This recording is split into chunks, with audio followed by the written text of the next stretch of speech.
दोस्तों क्या हो अगर आपको आपकी गाड़ी में पूरे 35 दिन बिना खाए पिए एक टनल के अंदर बिताने हो तो आप लोग क्या करेंगे। सुनकर आपको बहुत हैरानी हो रही होगी, लेकिन आज मैं आपके लिए एक ऐसी मूवी लेकर आया हूँ जिसमें एक आदमी को एक टनल के अंदर अकेले ही पूरे 35 दिनों तक सरवाइव करना पड़ा। अब हम ज़्यादा समय ना खराब करते हुए इस मूवी की एक्सप्लेनेशन को स्टार्ट करते हैं। इस कहानी की शुरुआत में हमें एक कार डीलर को दिखाया जाता है। उसका नाम विक्टर होता है। विक्टर इस वक्त पेट्रोल पंप पर अपनी गाड़ी में फ्यूल भरवा रहा था, लेकिन यहाँ का एक बूढ़ा वर्कर इसकी बातों को ठीक से नहीं सुन पाता, जिस वजह से वो इसकी गाड़ी का टैंक फुल भर देता है। विक्टर इस बात से उस बूढ़े आदमी पर गुस्सा करता है, लेकिन फिर इस पेट्रोल पंप का जो ऑनर होता है वो यहाँ आकर इससे माफी मांगता है और इससे वो पैसे भी नहीं मांगता। अब वो बूढ़ा आदमी विक्टर को 2 पानी की बोतल्स देता है और फिर विक्टर यहाँ से अपने आगे के सफर के लिए निकल पड़ता है। रास्ते में ये अपनी वाइफ को कॉल करता है क्योंकि आज इसकी बेटी का बर्थडे होता है। इसकी वाइफ इससे इसकी बेटी को एक पैट देने के लिए कहती है। विक्टर को पैट्स बिल्कुल पसंद नहीं थे, इसलिए वो अपनी बेटी को कुछ और देना चाहता था। इसी वक्त विक्टर को अपने क्लाइंट की कॉल आ जाती है। विक्टर अपने क्लाइंट से बातें करते करते एक टनल के बीचों बीच आ जाता है। दोस्तों विक्टर को अब इस बारे में बिल्कुल भी अंदाजा नहीं था कि उसके साथ आगे क्या होने वाला है। अब इस टनल में विक्टर को कुछ हलचल महसूस होती है, लेकिन ये उसको इग्नोर कर देता है और आगे बढ़ता रहता है। आगे जाकर विक्टर देखता है कि इस टनल का एक बहुत बड़ा हिस्सा ठीक इसके सामने नीचे गिरने वाला था। विक्टर अपनी कार को बहुत संभालने की कोशिश करता है, लेकिन अंत में ये भी उस मलबे के नीचे दब जाता है। थोड़ी देर बाद जब विक्टर की आंख खुलती है तो ये खुद को इस मलबे के नीचे दबा हुआ पाता है, लेकिन इस कार की वजह से विक्टर की जान बच जाती है।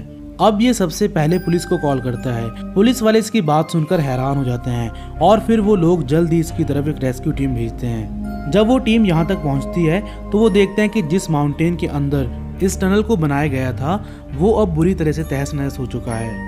अब बहुत जल्द ये खबर मीडिया तक पहुंच जाती है, जहां एक जगह टीवी पर विक्टर के बारे में बताया जा रहा था, जिसे विक्टर की वाइफ सुनकर बहुत डर जाती है। इधर हमें पता चलता है कि किसी न्यूज रिपोर्टर ने विक्टर के नंबर पर कॉल की है। वो विक्टर से पूछता है कि तुम्हारे पास इस वक्त कितना खाना पानी मौजूद है और क्या तुम हमें अपनी एक वीडियो बनाकर सेंड कर सकते हो।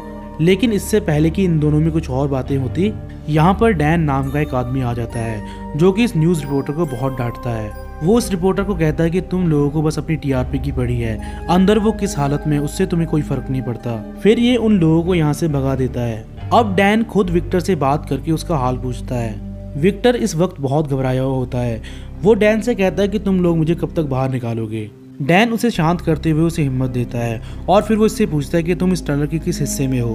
विक्टर उसे जवाब देता है कि मैं इस टनल के बिल्कुल बीचों बीच हूँ। अब ये सब सुनने के बाद डैन को लगता है कि इसको यहाँ से बाहर निकालने में लगभग कई हफ्ते लग सकते हैं, इसलिए ये अब विक्टर से उसकी फोन की बैटरी % पूछता है।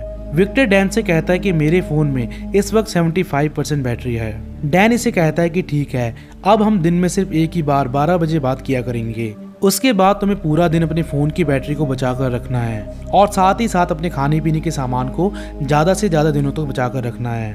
फ़ोन रखने के बाद डैन विक्टर की बताई हुई लोकेशन पर एक मैप बनाता है और वहाँ पर मार्क करता है। इसके बाद विक्टर को उसकी वाइफ की कॉल आती है, जो कि इसके लिए काफ़ी परेशान होती है। यहाँ वो विक्टर को बताती है कि मैं हमारी बेटी को मेरे माँ के घर छोड़ने जा रही हूँ ताकि वो तुम्हारे बारे में ना पूछे। अब विक्टर अपनी बेटी से बात करता है और बात करते करते वो यहाँ पर बहुत इमोशनल हो जाता है, लेकिन इसकी वाइफ इसको यहाँ पर हौसला देती है और वो कहती है कि तुम्हें कुछ नहीं होगा। अब डैन की टीम इस टनल में कई सारे ड्रोन्स भेजते हैं, लेकिन अंदर जाते ही उन ड्रोन्स के सिग्नल खराब हो जाते हैं क्योंकि उसकी वजह इस टनल के अंदर लगे आयरन रोड्स होते हैं। डैन को लगता है कि अब उसे खुद अंदर जाना होगा, इसलिए डैन और उसका एक साथी इस टनल के अंदर जाते हैं। ये लोग अब उस मलबे के पास पहुंचकर अपनी गाड़ी का हॉर्न बजाते हैं, जिसे विक्टर सुन लेता है। अब विक्टर डैन को कॉल करके बताता है कि मुझे एक गाड़ी का हॉर्न सुनाई दे रहा है। डैन को समझ आ चुका है कि विक्टर अब इनके आसपास ही है। ये अब उस मलबे को हटाने की कोशिश करता है, लेकिन तभी यहाँ पर एक बार फिर से इस टनल का मलबा नीचे गिरने लगता है। डैन ये देखकर जल्दी से अपनी गाड़ी में बैठ जाता है और फिर इस मलबे के गिरने से पहले ही ये दोनों इस टनल से बाहर आ जाते हैं। बाहर आकर डैन विक्टर को कॉल करता है कि क्या तुम अभी भी जिंदा हो या नहीं। विक्टर उसकी कॉल उठाता है, यानी किस्मत से वो इस बार भी बच चुका है। अब इस टनल को देखकर ये लग रहा था कि ये लोग अब विक्टर को कभी भी यहाँ से बाहर नहीं निकाल सकते। ऐसे करते करते इसको यहाँ पर इस टनल के अंदर आज पूरे 3 दिन हो चुके हैं। विक्टर ने अब तक अपनी बेटी का बर्थडे केक और पानी पीकर गुजारा किया था। आज इसकी हालत बहुत ख़राब होती है, लेकिन आज तीसरे दिन इसको यहाँ पर किसी की आवाज़ सुनाई देती है। जब ये अपनी टॉर्च से उस तरफ देखता है तो उसे वहाँ पर एक डॉग नजर आता है। तभी इसको अपने सामने किसी लड़की की आवाज़ सुनाई देती है। अब ये अपनी कार की विंडो से बाहर निकलकर उस तरफ जाता है। वहाँ ये देखता है कि इसकी तरह एक और गाड़ी फंसी होती है जिसके अंदर एक लड़की होती है। वो लड़की काफ़ी जख्मी हालत में होती है और वो विक्टर से यहाँ पर पानी मांगती है।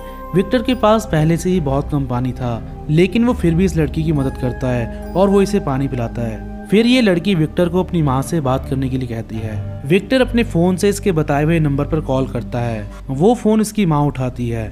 ये लड़की अपनी माँ की आवाज़ सुनकर रोने लग जाती है। फिर इसकी माँ विक्टर से बात करती है। वो कहती है कि मेरी बेटी का ख्याल रखना। इसके बाद विक्टर अपनी गाड़ी में वापस आ जाता है। गाड़ी में आने के बाद वो देखता है कि इस डॉगी ने उसका सारा बचा हुआ केक खा लिया था, जिससे इसको बहुत गुस्सा आता है, पर ये अब कुछ नहीं कर सकता। अब जब दोबारा से विक्टर उस लड़की के पास जाता है तो ये देखता है कि उस लड़की की जान जा चुकी है। दरअसल एक बड़ा सा सरिया इस लड़की के पेट में पहले से ही घुसा हुआ था, जिससे उसकी मौत हो जाती है। इसकी मौत के बाद विक्टर को भी लगता है कि वो भी अब इसकी तरह बहुत जल्द मारा जाएगा। अब ये जल्दी से अपनी कार में वापस आकर डैन को कॉल करता है। ये डरता हुआ उसे अपनी पूरी सिचुएशन के बारे में बताता है। डैन इसको हिम्मत देकर कहता है कि तुम फिक्र मत करो, हम तुम्हें बहुत जल्दी वहाँ से बाहर निकालेंगे। इसके बाद हम देखते हैं कि डैन अपने इरादे मजबूत कर चुका है। डैन को किसी भी हाल में विक्टर को बचाना है। डैन अब अपनी टीम के साथ विक्टर को बचाने के लिए इस टनल के दोनों हिस्से से ड्रिल करने लगता है। ऐसे करते करते डैन की टीम को पूरे 23 दिन बीत जाते हैं। इस वक्त बर्फ गिरने की वजह से इनका काम बहुत स्लो हो रहा था। इसी दौरान काम करते वक्त एक वर्कर को चोट लगने से उसकी मौत हो जाती है, जिसके बाद मीडिया में ये खबर फैल जाती है कि सिर्फ एक आदमी को बचाने के लिए और कितनी जानों को दांव पर लगाना होगा। इसके बाद हमें बताया जाता है कि ये लोग विक्टर की बताई हुई लोकेशन तक अपनी ड्रिल मशीन की मदद से वहां तक पहुंच जाते हैं। लेकिन जब डैन विक्टर को कॉल करता है तो इनको पता चलता है कि इन लोगों ने गलत जगह पर ड्रिल की है, क्योंकि वो मशीन अभी तक विक्टर के पास नहीं पहुंची। ये सुनने के बाद बाहर सभी लोग बहुत निराश होते हैं और अंदर अब विक्टर का रो रो कर बुरा हाल हो चुका था, क्योंकि उसे अब इस बात का पता चल चुका था कि वो लोग अब इसको किसी भी हाल में नहीं बचा सकते। अब ये लोग जब दोबारा से विक्टर को कॉल करते हैं तो इसकी बैटरी लो हो जाती है, जिससे इनमें से अब कई लोग ये मान चुके हैं कि विक्टर मर चुका है। विक्टर की वाइफ भी अब ये समझ चुकी है कि ये लोग विक्टर को वहां से बाहर नहीं निकाल सकते। इसी वक्त यहाँ पर एक आदमी आता है जो कि विक्टर की वाइफ को एक पेपर पर साइन करने के लिए कहता है। दरअसल ये वो आदमी होता है जिसका दूसरे वाले टनल पर काम चल रहा था, लेकिन विक्टर के यहाँ फंसे होने के कारण उसका काम रोक दिया गया था। अब अगर ये इस पेपर पर साइन करती है तो ये लोग उस रुके हुए काम को दोबारा से स्टार्ट कर देंगे, और अगर ऐसा हुआ तो फिर विक्टर तब तक भले जिंदा बचा हो, लेकिन फिर भी वो मारा जाएगा, क्योंकि उस दूसरे वाले टनल के धमाकों से विक्टर अपनी जान नहीं बचा सकता। इसलिए विक्टर की वाइफ यहाँ पर साइन कर देती है। साइन करने के बाद वो सीधा रेडियो स्टेशन तक आ जाती है, क्योंकि ये अब आखिरी बार विक्टर को अपना मैसेज देना चाहती है। ये रेडियो में कहती है कि हम लोग तुम्हें बचा नहीं पाए। विक्टर इसकी बातें अपने कार में लगे रेडियो में सुन रहा था। इसकी बातें सुनकर विक्टर भी बहुत रोता है। अब हम देखते हैं कि डैन को खुद पर कहीं ना कहीं बहुत यकीन था कि वो अभी भी विक्टर को वहां से बाहर निकाल सकता है। इसलिए वो इस बार खुद अपनी जान को जोखिम में डालकर इस ड्रिल मशीन की मदद से नीचे की तरफ जाता है। ये अपने साथ एक रेडियो फ्रिक्वेंसी माइक्रोफोन भी ले लेता है, ताकि ये नीचे जाकर विक्टर की कार की रेडियो फ्रिक्वेंसी को सुनकर उसका पता लगा सके। अब इस तरफ हम देखते हैं कि विक्टर सोचता है कि उसको यहाँ पर कोई नहीं बचाने वाला, इसलिए वो खुद इस कार से बाहर निकलने की कोशिश करता है। इसी पल हम देखते हैं कि एक बार फिर से यहाँ का मलबा नीचे धंसने लगता है। मलबा खिसकने से डैन के साथी उसको ऊपर की तरफ खींच लेते हैं। यहाँ पर डैन के हाथों से उसका माइक्रोफोन नीचे गिर जाता है। दूसरी तरफ से विक्टर, जो कि यहाँ से बाहर निकलने ही वाला था, पर इस मलबे के खिसकने से वो एक बार फिर से अंदर ही फंसा रह जाता है। इस बात से विक्टर को बहुत गुस्सा आता है। वो इस बार अपना आपा खोकर इस गाड़ी का हॉर्न जोर जोर से बजाने लगता है। इस हॉर्न की आवाज को ऊपर डैन की टीम उस रेडियो फ्रिक्वेंसी माइक्रोफोन की मदद से सुन लेती है, जो कि डैन के हाथों से नीचे गिरा था। इस बात से ऊपर सभी लोग बहुत खुश होते हैं, क्योंकि अब इन लोगों को ये पता लग चुका था कि विक्टर अभी जिंदा है, और साथ ही साथ इनको विक्टर की प्रॉपर लोकेशन भी पता चल चुकी थी।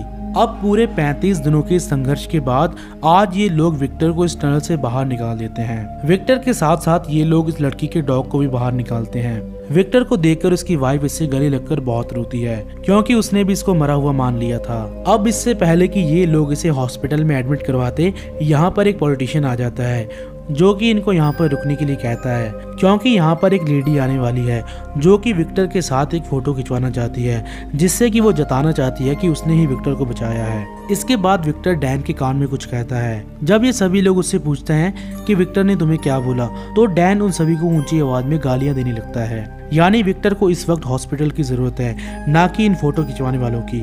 इसके बाद विक्टर को हॉस्पिटल में एडमिट किया जाता है, जिससे उसकी जान बच जाती है। जब विक्टर ठीक हो जाता है तो वो अपनी वाइफ के साथ कार में एक टनल से गुजरता है। इस वक्त विक्टर को वही पल याद आता है जो कि उसके साथ हुआ था, लेकिन इस बार ऐसा कुछ भी नहीं होता। ये दूसरी तरफ से इस टनल को क्रॉस कर जाता है, जिसके बाद ये मूवी यहाँ पर खत्म हो जाती है।